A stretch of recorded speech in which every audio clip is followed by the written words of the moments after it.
后边最高人权奖沙卡洛夫奖今年颁予已经过身的伊朗库德族女性艾米尼，还有伊朗的女性运动。今年的诺贝尔和平奖嘛是颁予伊朗的人权运动。这两项世界人权大奖拢颁予伊朗的女性，这对伊朗的百姓来讲是有真大意义。I am very proud to announce that the 2023 Sakharov Prize for Freedom of Thought has been awarded to Gina Mahsa Amini and the Women, Life and Freedom Movement in Iran.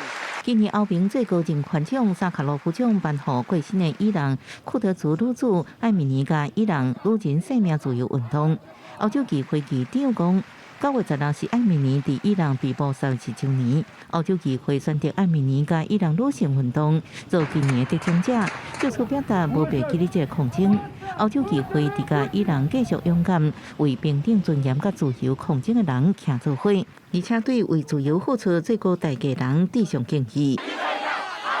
艾米尼伫去年9月13访问德黑兰时阵，因为无遵守严格投警规定，互伊朗警方逮捕。3天了后，因为被监禁的时阵受虐待，伫病院身亡。伊死引起伊朗国内大规模女性抗争，世界各地女性也加入支持伊朗女性的行列，也必须伊朗总统重视这问题的严重性。مسئله خانم مرحومه امینی همه رو متأثر کرد و همه معتقدن که این قضیه معلوم بشه و روشن بشه. حتما همه ما با هر سلیقه‌ای و با هر نگاهی سیاسی با هر گویشی از هر جای کشور به این قضیه که باید پیگیری بشود به صورت شفاف و عادلانه این قطعی است. 根据人权组织的讲法，伊朗当局对抗议民众展开暴力镇压，造成500多人死亡，22000多人被逮捕。虽然事件伫今年初已经慢慢平息，不过依然有人表达不满。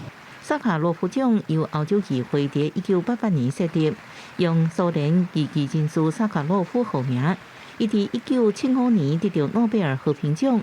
萨卡洛夫奖每年颁发目的伫表扬捍卫人权或支持民主的个人甲组织。